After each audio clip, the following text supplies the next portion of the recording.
Malam Kelam.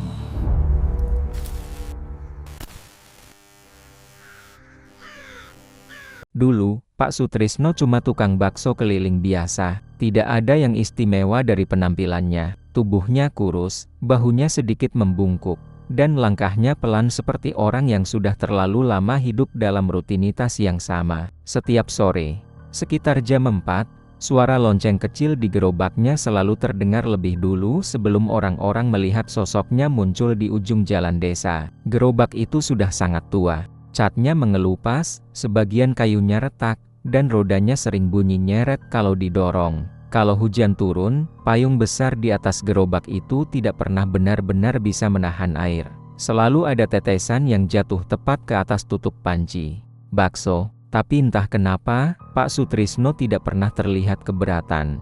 Dia tetap mendorong gerobaknya, berhenti di tempat yang sama, di ujung jalan desa yang berbatasan langsung dengan kebun bambu. Kebun bambu itu terkenal sepi. Siang hari saja jarang ada orang yang mau masuk terlalu jauh.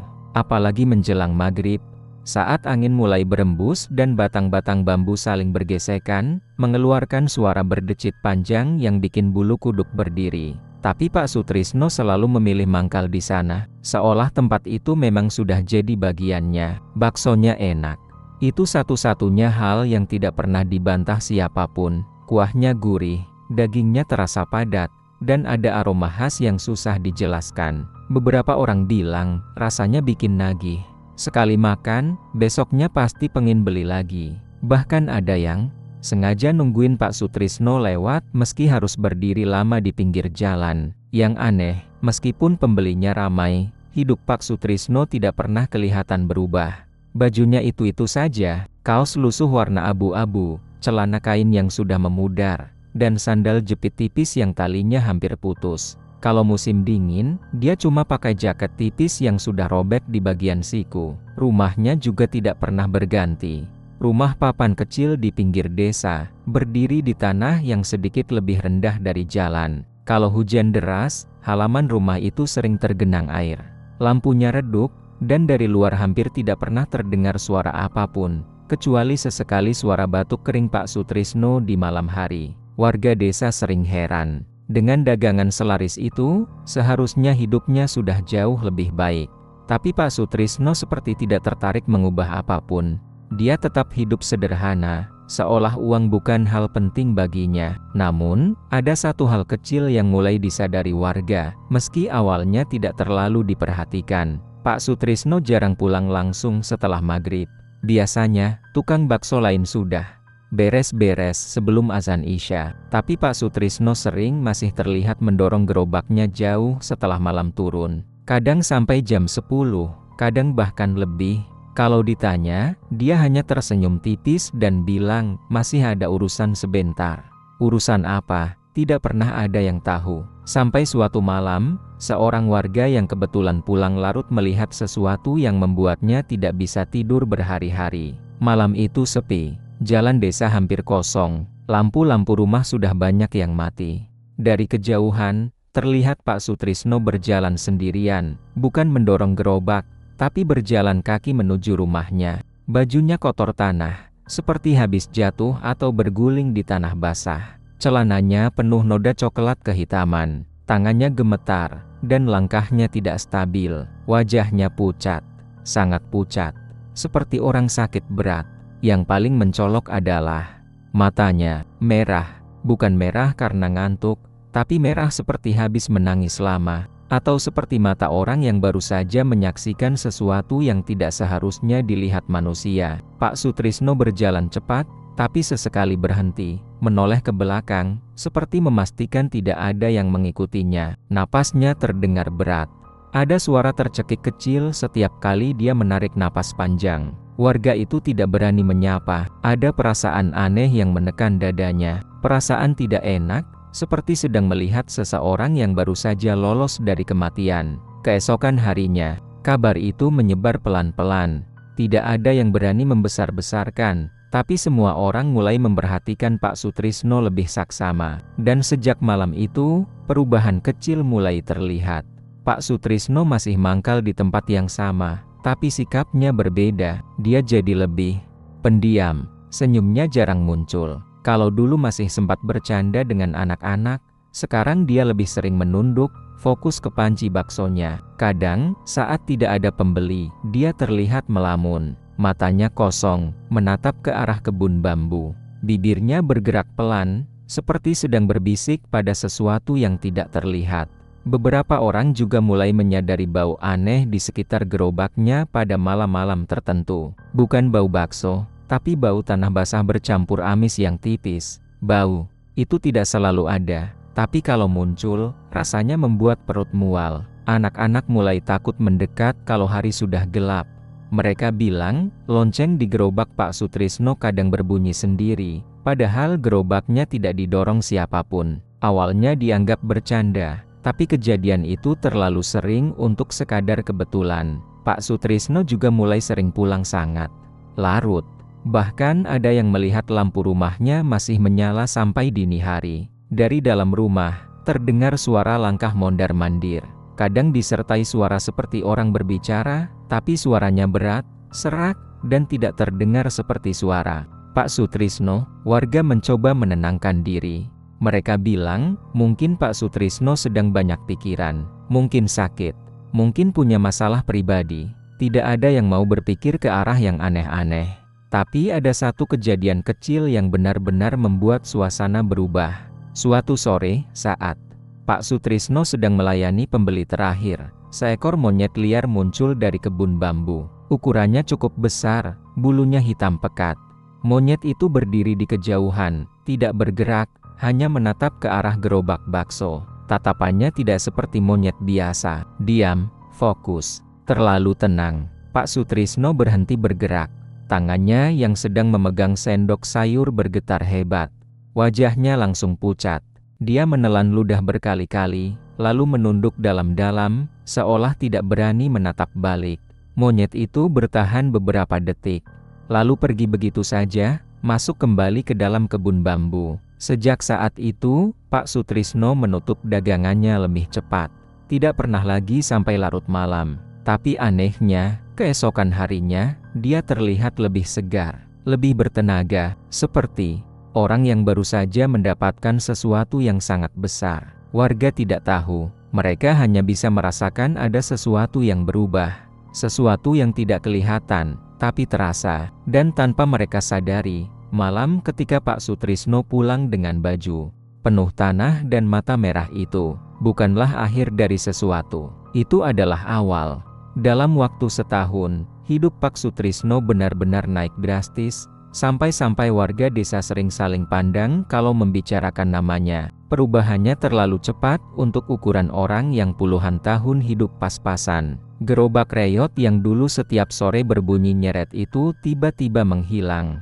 Digantikan kios kecil di pinggir jalan utama desa, berdinding tembok tipis dan beratap seng baru yang masih mengilap kalau kena matahari sore. Awalnya orang-orang ikut senang. Mereka bilang, akhirnya Pak Sutrisno merasakan hasil dari kerja kerasnya sendiri. Kios itu memang sederhana, tapi jauh lebih layak dibanding gerobak lamanya. Ada meja permanen, bangku panjang, dan spanduk baru bertuliskan nama bakso yang kini terdengar lebih resmi. Baksonya tetap enak. Bahkan, menurut beberapa pelanggan, rasanya seperti lebih nendang dari sebelumnya. Belum genap 6 bulan, kios kecil itu berubah lagi. Temboknya diperluas, lantainya dikeramik, dan sekarang resmi jadi warung permanen. Ada papan nama besar di depan, lampunya terang sampai jauh ke jalan. Orang-orang dari desa sebelah mulai berdatangan. Mobil-mobil kecil mulai parkir di pinggir jalan yang dulu sepi. Perubahan itu tidak berhenti di situ. Tiba-tiba, Pak Sutrisno membuka cabang. Bukan 1, 2, lalu 3. Di desa itu saja, ada 3 ruko bakso yang semuanya atas nama Pak Sutrisno. Letaknya strategis, dekat pasar, dekat sekolah, dan dekat terminal kecil. Di kota sebelah, katanya sudah buka 2 lagi. Warga hanya bisa mendengar kabarnya dari orang-orang yang kebetulan lewat atau dari karyawan yang mulai banyak jumlahnya. Yang membuat semua orang bingung, Pak Sutrisno seolah tidak pernah kewalahan. Usahanya berkembang cepat, tapi dia selalu terlihat tenang. Tidak pernah tergesa-gesa, tidak pernah kelihatan stres. Setiap datang ke ruko-rukonya, dia selalu rapi, bersih, dan wajahnya terlihat segar. Padahal usianya sudah lewat 50. Orang seusianya biasanya sudah mulai gampang capek, tapi Pak Sutrisno bisa berkeliling dari satu ruko ke ruko lain dalam sehari. Kadang pagi di desa, sore di kota sebelah, malam balik lagi. Tapi keesokan harinya, dia tetap terlihat seperti orang yang baru bangun tidur dengan tubuh ringan. Baksonya selalu habis sebelum maghrib. Itu juga jadi bahan omongan, porsinya makin banyak. Panci-panci besar berjejer di dapur. Tapi entah bagaimana, selalu saja habis. Seolah-olah jumlah pelanggan tidak pernah berkurang, malah terus bertambah.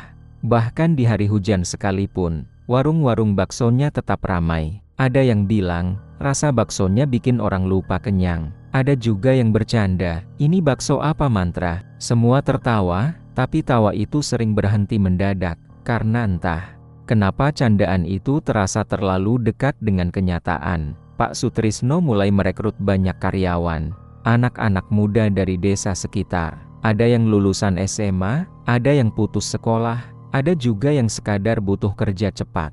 Gajinya lumayan, jam kerjanya jelas. Awalnya, semua terlihat baik-baik saja. Para karyawan sering cerita, Pak Sutrisno itu bos yang aneh tapi baik. Dia jarang marah, jarang bicara keras. Tapi ada satu aturan yang tidak boleh dilanggar. Tidak boleh masuk dapur utama sendirian setelah jam tertentu, dan tidak boleh menanyakan bahan baku bakso. Kalau ada yang bertanya terlalu jauh, Pak Sutrisno hanya tersenyum tipis dan berkata, fokus kerja saja. Awalnya tidak ada yang mempermasalahkan, sampai Doni menghilang. Doni adalah karyawan lama, anak desa sebelah, badannya tinggi, orangnya ceria, dan dikenal rajin. Dia sering dapat shift malam karena dianggap bisa dipercaya. Suatu hari, Doni tidak masuk kerja, tidak ada kabar, tidak ada pesan. Pak Sutrisno bilang, Doni pulang kampung mendadak karena urusan keluarga. Awalnya semua percaya, tapi hari berganti, Doni tidak pernah kembali. Teman-temannya mencoba menghubungi keluarganya. Anehnya, keluarga Doni bilang tidak pernah didatangi Doni. Bahkan mereka tidak tahu kalau Doni berniat pulang. Kejanggalan mulai terasa. Beberapa minggu kemudian, seorang karyawan lain menghilang. Namanya Jarwo, usianya lebih muda dari Doni. Pendiam, tapi telaten. Dia terakhir terlihat sedang membersihkan dapur di salah satu ruko. Besoknya, dia tidak ada, ponselnya mati. Rumah kontrakannya kosong. Pak Sutrisno kembali memberi alasan yang sama. Pulang mendadak. Urusan pribadi. Tapi bisik-bisik mulai muncul. Terlalu banyak kebetulan. Karyawan ketiga menghilang tidak lama setelah itu. Lalu yang keempat. Polanya sama. Tidak ada perpisahan. Tidak ada kabar. Seolah mereka menguap begitu saja dari dunia. Yang membuat suasana semakin tidak enak. Barang-barang pribadi mereka sering masih tertinggal. Sepatu di loker, jaket di gantungan, helm di sudut dapur. Seolah mereka pergi sebentar dan berniat kembali. Para karyawan yang tersisa mulai merasa gelisah. Mereka mulai saling bertanya dengan suara pelan. Mereka mulai memperhatikan hal-hal kecil yang dulu tidak dianggap penting. Seperti suara-suara aneh dari dapur belakang pada malam hari. Suara benda berat diseret. Suara seperti daging dipotong, tapi terlalu lama dan terlalu basah. Kadang ada suara mendengus, rendah dan berat, bukan suara manusia. Ada juga yang bersumpah melihat Pak Sutrisno berdiri sendirian di dapur tengah malam, berbicara dengan sesuatu yang tidak terlihat. Bibirnya bergerak, tapi suaranya tidak jelas. Dan kadang, dia tertawa kecil, tertawa yang membuat orang yang mendengarnya merasa tidak nyaman. Yang paling sering dibicarakan adalah perubahan aroma bakso. Beberapa karyawan bilang, kadang kuah bakso berbau lebih tajam dari biasanya, gurihnya menusuk, tapi di balik itu ada aroma amis yang tipis. Kalau ditanya ke pelanggan, tidak ada yang merasa aneh. Bahkan mereka bilang rasanya makin enak. Itu yang membuat karyawan semakin takut. Seolah-olah hanya mereka yang bisa mencium sesuatu yang salah. Pak Sutrisno sendiri semakin jarang berinteraksi lama dengan karyawannya. Dia datang, mengecek, lalu pergi. Tapi setiap kali datang, rasanya seperti ada tekanan di udara. Seperti ruangan mendadak lebih sempit, Beberapa karyawan mengaku dadanya sesak saat Pak Sutrisno berdiri terlalu dekat. Matanya juga berubah. Tidak selalu, tapi kadang-kadang, tatapannya terlalu tajam, terlalu fokus. Seperti sedang menilai, bukan melihat. Warga desa mulai menyadari ada yang tidak beres. Tapi mereka bingung harus mulai dari mana. Tidak ada bukti, tidak ada laporan resmi. Semua hanya cerita, bisik-bisik, dan firasat. Satu hal yang paling sering diingat warga adalah kebun bambu itu. Setiap kali ada karyawan yang menghilang. Beberapa hari sebelumnya selalu ada orang yang melihat Pak Sutrisno pergi ke arah kebun bambu setelah tengah malam. Tidak membawa apa-apa, tidak ditemani siapapun. Hanya berjalan cepat, seperti orang yang dikejar waktu. Dan setiap kali dia kembali, keesokan harinya, usahanya selalu berkembang lagi. Entah pembeli melonjak, atau tiba-tiba ada rencana buka cabang baru, korelasi itu terlalu rapi untuk diabaikan. Para karyawan yang tersisa mulai satu persatu mengundurkan diri. Ada yang bilang, sakit. Ada yang bilang dapat kerja lain. Tapi ada juga yang pergi tanpa pamit, meninggalkan semua barangnya, seperti tidak ingin kembali lagi ke desa itu. Namun, meski karyawan berganti, bisnis Pak Sutrisno tidak pernah terganggu. Selalu ada orang baru yang datang melamar. Selalu ada tangan-tangan baru yang bekerja di dapurnya. Dan jumlah mereka selalu kembali lengkap. Warga desa mulai sadar, hilangnya Doni dan yang lain bukan sekadar kebetulan. Tapi saat kesadaran itu muncul, mereka juga sadar akan satu hal lain yang jauh lebih menakutkan. Mereka tidak tahu harus berbuat apa, karena Raja Bakso itu kini bukan lagi tukang bakso keliling yang bisa disapa sembarangan. Dia adalah pengusaha besar, dikenal, dihormati, ditakuti, meski tidak pernah secara terang-terangan. Dan di balik semua itu, satu persatu orang terus menghilang, tanpa jejak. Para karyawan yang tersisa mulai merasa tidak nyaman, dan perasaan itu muncul pelan-pelan. Seperti udara dingin yang merayap tanpa suara. Tidak ada satu kejadian besar yang langsung membuat mereka yakin ada yang salah. Tapi kumpulan hal kecil, yang terus berulang, hari demi hari, sampai akhirnya rasa aman itu hilang begitu saja. Mereka masih datang bekerja, masih melayani pembeli, masih tertawa kecil di depan pelanggan. Tapi di dalam hati masing-masing ada kegelisahan yang tidak bisa dijelaskan. Pak Sutrisno mulai menerapkan aturan baru. Aturan yang terdengar sederhana, tapi terasa menekan. Dapur belakang, dapur utama tempat panci-panci besar disusun dan bahan baku disimpan, tidak boleh dimasuki siapapun setelah jam 9 malam. Alasannya selalu sama, katanya demi kerapian dan keamanan. Tapi cara dia mengucapkannya membuat orang enggan bertanya lebih jauh.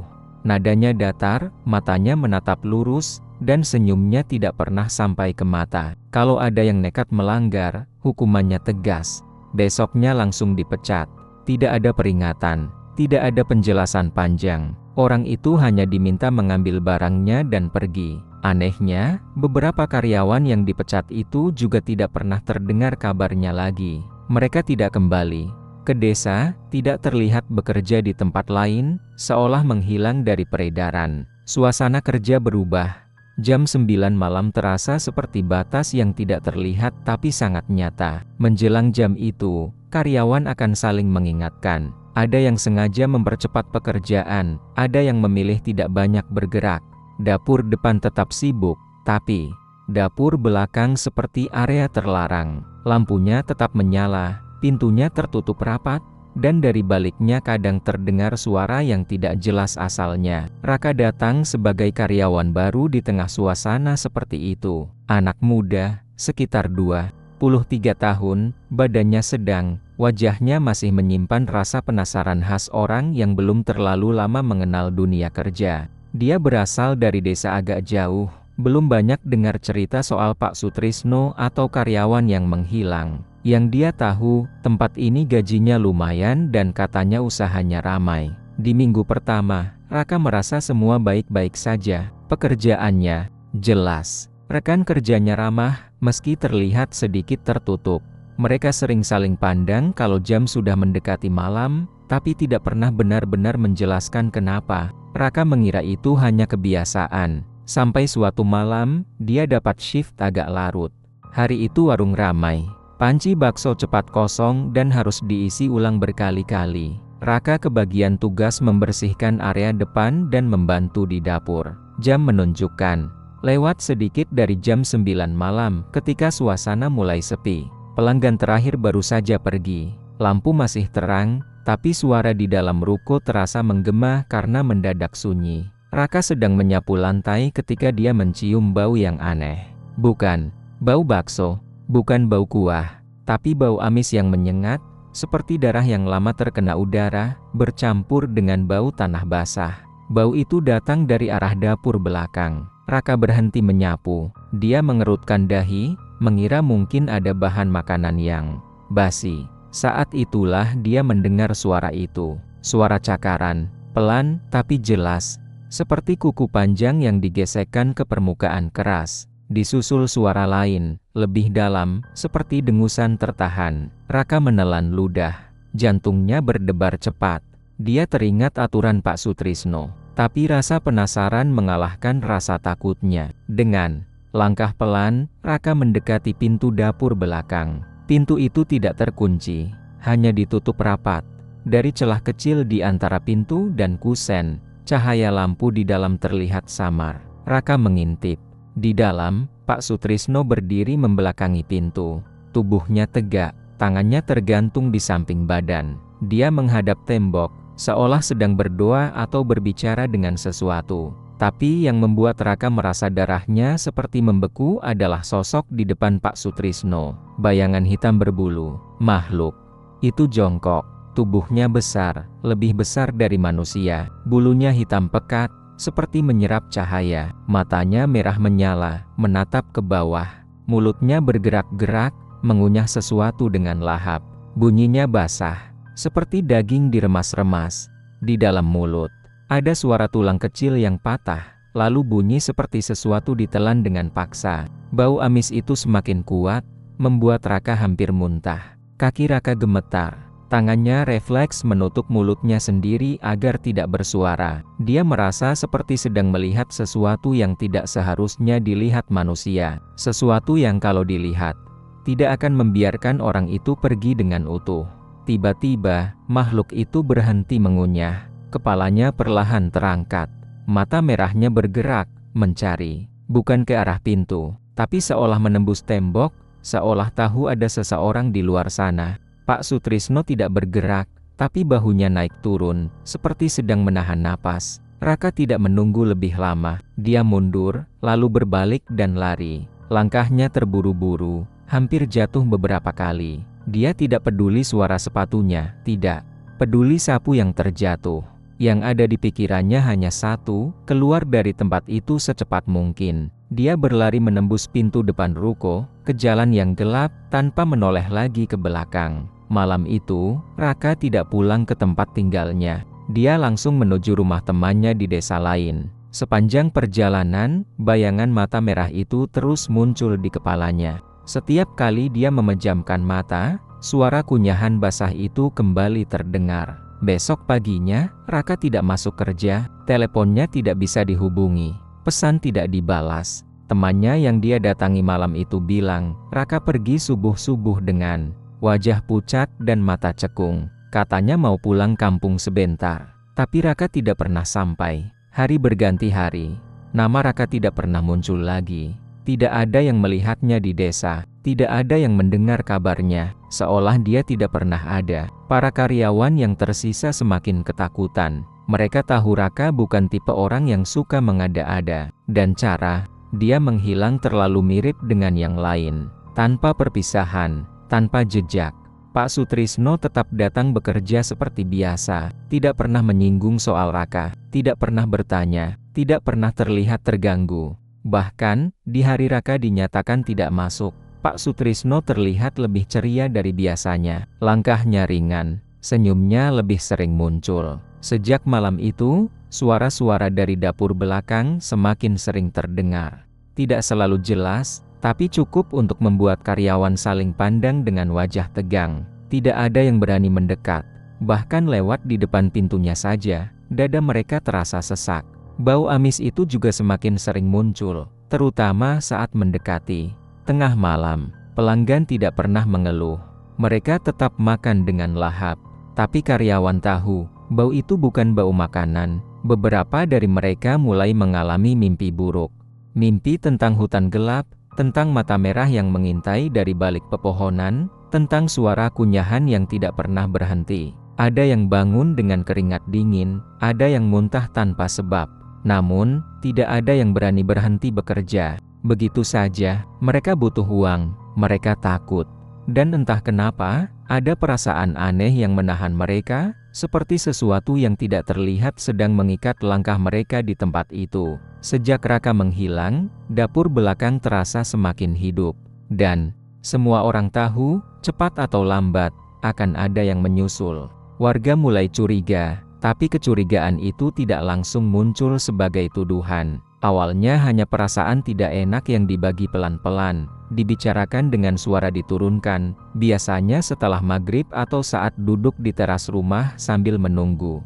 Malam benar-benar turun. Nama Pak Sutrisno mulai sering disebut, lalu segera disusul dengan kalimat, "Tapi ya, entahlah." Seolah semua orang takut menyelesaikan pikirannya sendiri. Hilangnya para karyawan sudah terlalu banyak untuk dianggap kebetulan. Doni, Jarwo, Raka, dan beberapa nama lain yang tidak lagi diingat dengan jelas wajahnya. Mereka semua pergi tanpa pamit, tanpa kabar, tanpa jejak. Polisi sempat didatangi oleh satu keluarga, tapi tidak ada bukti, tidak ada laporan kehilangan yang bisa ditindaklanjuti. Orang-orang dewasa di desa tahu, kalau urusannya sudah menyentuh orang kaya dan berpengaruh, kebenaran sering berhenti di tengah jalan. Pak Sutrisno sekarang bukan lagi orang kecil. Dia menyumbang ke acara desa, membantu renovasi musola, memberi uang saat ada hajatan. Banyak yang merasa berutang budi, banyak juga yang memilih diam karena takut. Tapi diam bukan berarti tidak merasa. Ada perubahan pada desa itu sendiri. Malam terasa lebih panjang, suara serangga kadang berhenti mendadak, lalu kembali serempak, seperti mengikuti isyarat yang tidak terlihat. Anjing-anjing sering melolong ke arah hutan, terutama pada malam tertentu, dan kebun bambu di ujung jalan itu kini jarang dilewati siapapun, bahkan di siang hari. Sampai akhirnya, seorang sesepuh desa yang sudah sangat tua angkat bicara. Namanya Mbah Karto, umurnya sudah mendekati 80. Jalannya tertatih, matanya rabun, tapi ingatannya masih tajam. Dia tinggal di rumah kayu tua di dekat sawah, dan jarang ikut campur urusan orang. Tapi suatu sore, dia meminta beberapa warga datang ke rumahnya. Nada suaranya serius. Tidak seperti biasanya. Di ruang tamu yang bau kayu lapuk dan minyak gosok, Mbah Karto duduk pelan-pelan, lalu menghela napas panjang. Katanya, dia sudah lama menahan ini. Tapi apa yang terjadi sekarang terlalu mirip dengan cerita lama yang pernah dia dengar dan lihat sendiri semasa muda. Menurut Mbah Karto, kekayaan Pak Sutrisno tidak wajar. Bukan karena cepatnya saja, tapi karena polanya. Setiap kali usahanya berkembang, selalu ada orang yang menghilang. Dan yang menghilang selalu orang-orang yang dekat dengannya. Karyawan, orang kepercayaan, anak-anak muda yang sering berada di sekitarnya. Mbah Karto lalu menceritakan sesuatu yang membuat ruangan itu terasa dingin. Bertahun-tahun lalu, jauh sebelum Pak Sutrisno dikenal sebagai pengusaha, Mbah Karto pernah melihatnya masuk ke hutan Jawa bagian dalam. Hutan yang tidak pernah disebutkan namanya dengan keras. Hutan yang konon menjadi tempat bertemunya hal-hal yang tidak seharusnya bercampur dengan manusia. Malam itu, kata Mbah Karto, bulan tidak terlihat. Hanya gelap dan kabut tipis. Dia melihat Pak Sutrisno berjalan sendirian, membawa bungkusan kain hitam. Langkahnya ragu, tapi terus maju. Di tengah hutan, ada gubuk tua yang hampir menyatu dengan pepohonan. Disitulah Pak Sutrisno menemui seorang dukun tua. Dukun itu bukan orang sembarangan. Dia dikenal di kalangan tertentu sebagai penguasa pesugihan monyet. Ilmu lama, sangat tua, dan jarang dipraktikkan karena risikonya besar. Pesugihan itu memang memberi kekayaan cepat, sangat cepat. Tapi syaratnya berat dan tidak pernah berhenti. Awalnya, tumbalnya bisa berupa hewan, Tapi itu hanya pembuka, setelah usaha mulai besar, pesugihan itu akan meminta lebih. Dan yang diminta bukan sekadar nyawa, tapi kedekatan. Setiap kali usaha berkembang, harus ada tumbal manusia, dan bukan orang asing, tapi orang yang berada di lingkaran terdekat. Semakin dekat, semakin kuat hasilnya. Kalau tumbal kurang, maka yang diambil bukan orang lain, tapi orang yang paling sering berada di sekitar pemilik pesugihan. Bahkan, kalau sudah terlalu lama, pesugihan itu akan menagih dengan cara yang tidak bisa ditolak. Ruangan itu sunyi saat Mbah Karto selesai bicara. Tidak ada yang berani langsung menimpali. Semua orang sibuk dengan pikirannya sendiri, mengingat wajah-wajah yang sudah lama tidak terlihat. Malam itu juga, beberapa warga sepakat untuk mengikuti Pak Sutrisno. Bukan untuk melawan, bukan untuk menghentikan, hanya untuk memastikan. Mereka ingin melihat dengan mata kepala sendiri, agar tidak terus hidup dalam dugaan. Malam turun perlahan, udara dingin. Jam menunjukkan hampir tengah malam ketika Pak Sutrisno keluar dari rumahnya. Tidak membawa gerobak, tidak membawa tas, hanya berjalan kaki, mengenakan jaket gelap dan topi lusuh. Warga mengikuti dari jarak jauh. Mereka berjalan pelan, menahan napas, berusaha tidak mengeluarkan suara. Jalan desa ditinggalkan, lalu berganti jalan tanah. Lampu rumah semakin jarang. Sampai akhirnya, mereka benar-benar masuk ke area hutan. Hutan itu terasa berbeda dari malam biasanya. Udara lebih berat. Bau tanah basah bercampur amis mulai tercium. Suara serangga terdengar jauh, seolah datang dari tempat lain. Pak Sutrisno berjalan tanpa ragu, seolah tahu persis kemana dia harus pergi. Langkahnya cepat, teratur. Sesekali dia berhenti, menoleh, lalu melanjutkan lagi. Tapi anehnya, meski warga merasa dia menoleh, matanya seperti menembus mereka, bukan mencari. Setelah berjalan cukup jauh, mereka tiba di sebuah area terbuka kecil. Di sana berdiri sebuah batu besar, ditumbuhi lumut. Di depannya, ada tanah yang terlihat lebih gelap dari sekitarnya, seperti sering digali lalu ditutup kembali. Pak Sutrisno berdiri di tengah area itu. Dia membuka jaketnya, lalu berlutut. Bibirnya bergerak, melafalkan sesuatu yang tidak bisa dipahami. Nada suaranya rendah, seperti doa, tapi tidak ada kata yang terdengar seperti doa yang dikenal orang. Udara mendadak dingin. Dari balik pepohonan, sesuatu bergerak. Awalnya hanya bayangan, lalu muncul sosok besar berbulu hitam. Tubuhnya membungkuk, tapi tinggi. Tangannya panjang, menjuntai hampir menyentuh tanah. Kukunya tajam, berkilat terkena cahaya redup. Matanya merah menyala, menatap lurus ke arah Pak Sutrisno. Mulutnya penuh darah. Darah itu menetes pelan ke tanah, membuat bunyi kecil yang terdengar jelas di tengah keheningan. Bau amis menyengat, jauh lebih kuat dari yang pernah tercium di dapur. Makhluk itu berdiri tepat di belakang Pak Sutrisno. Begitu dekat sampai bulu-bulunya hampir menyentuh punggungnya. Tapi Pak Sutrisno tidak bergerak, tidak berteriak, tidak lari. Dia justru menunduk lebih dalam, seperti orang yang sedang menghadap tuannya. Makhluk itu mengangkat satu tangannya, lalu meletakkannya di kepala Pak Sutrisno. Jarinya menekan, kukunya sedikit menusuk kulit. Darah tipis mengalir, tapi Pak Sutrisno tetap diam. Wajahnya justru terlihat lega, seperti seseorang yang akhirnya menyelesaikan kewajibannya. Warga yang mengintip dari balik pepohonan hampir kehilangan napas. Beberapa ingin lari, tapi kaki mereka seperti tertancap di tanah. Tubuh mereka gemetar, tapi mata mereka tidak bisa berpaling. Lalu makhluk itu menoleh. Kepalanya berputar perlahan, tidak wajar. Matanya yang merah menyala langsung mengarah ke tempat warga bersembunyi.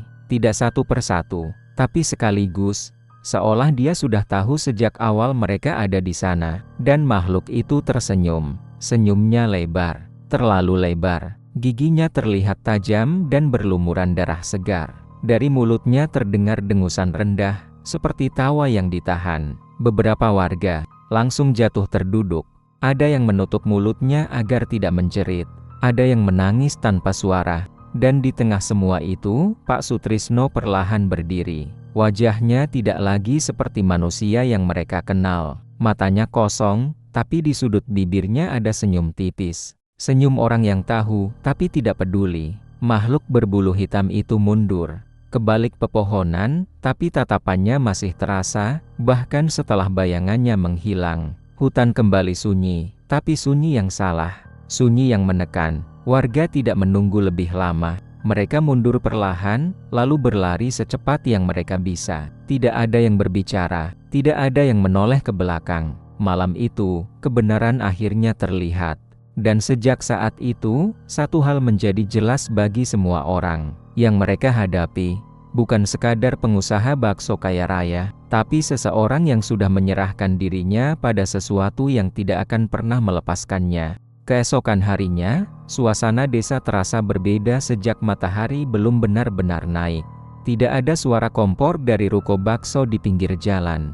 Tidak ada aroma kuah yang biasanya menyelinap ke rumah-rumah sejak pagi. Bahkan jalanan yang biasanya ramai oleh motor karyawan dan pelanggan terlihat kosong, seperti hari libur yang datang tanpa pemberitahuan. Semua ruko bakso Pak Sutrisno tutup. Pintu-pintunya terkunci rapat. Gembok besar menggantung di depan, berkarat seolah sudah lama tidak dibuka, padahal malam sebelumnya masih ada aktivitas. Lampu-lampu di dalam mati. Tidak ada satupun karyawan yang terlihat, tidak ada kursi yang ditata, tidak ada ember cucian. Di depan, spanduk besar yang biasanya berkibar terlihat diam, sudutnya terlipat, seperti kain kafan yang menunggu angin. Warga mulai berkumpul. Awalnya hanya 2 orang, lalu bertambah. Mereka berdiri di seberang jalan, berbisik, saling bertanya dengan nada yang ditahan. Ada yang mencoba menelepon nomor Pak Sutrisno, tidak aktif. Ada yang menghubungi karyawan yang masih dikenal, tidak tersambung. Ponsel-ponsel itu mati atau tidak pernah diangkat. Ketika jam terus berjalan dan tidak ada tanda-tanda ruko akan dibuka, kekhawatiran berubah menjadi keputusan. Beberapa warga bersama ketua RT memutuskan untuk membuka salah satu ruko. Gemboknya berat, tapi kuncinya ditemukan di pot bunga depan, tergeletak begitu saja, seperti sengaja ditinggalkan. Begitu pintu dibuka, udara dingin menyergap. Bukan dingin pagi, tapi dingin yang terasa lembab dan menusuk tulang. Bau aneh langsung tercium. Bukan bau busuk sepenuhnya, tapi campuran antara tanah basah, besi berkarat, dan sesuatu yang tidak ingin dikenali hidung manusia. Lampu dinyalakan. Ruko itu kosong. Meja-meja bersih, terlalu bersih. Tidak ada sisa semalam. Tidak ada mangkuk kotor. Tidak ada sisa kuah. Seolah-olah tempat itu sudah lama tidak dipakai. Padahal semua orang tahu, malam sebelumnya ruko ini masih ramai. Mereka berjalan pelan ke arah dapur utama. Pintu dapur tidak terkunci. Begitu pintu dibuka, beberapa orang langsung menutup mulutnya. Ada yang mundur, ada yang terdiam seperti membatu. Di tengah dapur, di antara panci-panci besar yang kini kosong dan dingin, Pak Sutrisno tergeletak di lantai. Tubuhnya kering. Terlalu kering, kulitnya menempel ketat ke tulang, seperti bangkai yang sudah lama terpapar panas, padahal ruangan itu dingin. Wajahnya membeku dalam ekspresi ketakutan yang tidak manusiawi. Matanya terbuka lebar, menatap kosong ke langit-langit. Mulutnya terbuka sedikit, seolah dia sempat berteriak, tapi suaranya tidak pernah keluar. Tidak ada darah berceceran di lantai, tidak ada tanda perkelahian. Tapi di dinding dapur, tepat di belakang tubuh Pak Sutrisno, ada tulisan besar yang dibuat dengan darah yang sudah mengering. Tumbal terakhir adalah pemiliknya. Tulisan itu tidak rapi, seperti ditulis dengan tangan gemetar. Beberapa huruf terlihat ditekan terlalu keras, meninggalkan goresan dalam di tembok.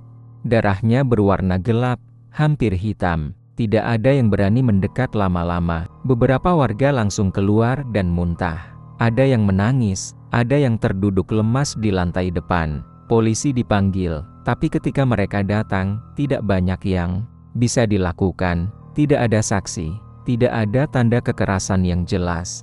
Tidak ada penjelasan logis kenapa tubuh seseorang bisa mengering seperti itu dalam semalam. Kematian Pak Sutrisno dicatat sebagai kematian tidak wajar. Tapi tidak ada penyelidikan panjang, tidak ada tersangka. Kasus itu pelan-pelan mengendap, tenggelam oleh waktu dan ketakutan yang lebih besar dari keinginan mencari jawaban. Ruko-ruko bakso itu akhirnya ditutup permanen, spanduk diturunkan, papan nama dicopot, tapi bangunannya tetap berdiri, kosong, seperti rongga besar di tengah desa. Tidak ada yang mau menyewa, tidak ada yang berani membeli.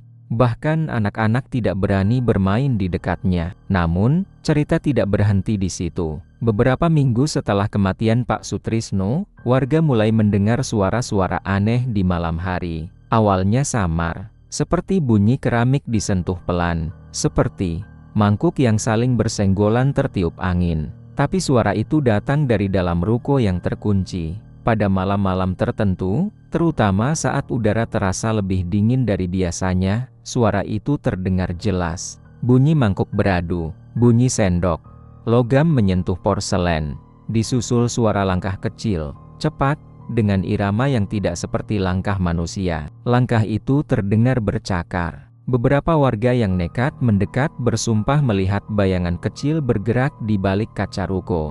Bayangan hitam, berbulu, bergerak cepat dari satu sudut ke sudut lain. Kadang berdiri sebentar, lalu menghilang. Anjing-anjing kembali melolong setiap malam. Kucing-kucing tidak pernah mau mendekat. Burung-burung dan hinggap di atap ruko itu. Dan yang paling membuat orang bergidik, pada malam-malam tertentu, aroma bakso hangat kembali tercium. Bau kuah gurih, bau daging rebus, bau bawang goreng yang samar, bau yang dulu membuat perut lapar, kini justru membuat jantung berdebar. Bau itu muncul tanpa sumber, tidak ada kompor menyala, tidak ada asap, tapi baunya nyata. Beberapa orang mengaku melihat mangkuk bakso tersaji di atas meja ruko saat lewat tengah malam. Pagi harinya, mangkuk itu hilang, tidak ada bekas apapun. Ada juga yang bilang, kalau kamu berhenti terlalu lama di depan ruko, kamu akan mendengar suara seseorang berbisik dari dalam. Suara itu rendah, serak, seperti suara Pak Sutrisno, memanggil pelan, menawarkan bakso. Warga akhirnya sepakat untuk tidak membicarakan itu terlalu sering, tidak mendekat, tidak menantang. Mereka belajar hidup berdampingan dengan ketakutan yang diam-diam. Mbah Karto, sesepuh desa itu, sempat berkata pelan sebelum akhirnya jatuh sakit dan meninggal beberapa bulan kemudian. Katanya, pesugihan tidak pernah benar-benar berakhir. Ia hanya berpindah bentuk, kadang mengambil nyawa, kadang mengambil tempat, kadang hanya meninggalkan jejak agar manusia ingat. Ada harga yang tidak bisa ditawar. Ruko-ruko itu tetap berdiri sampai sekarang.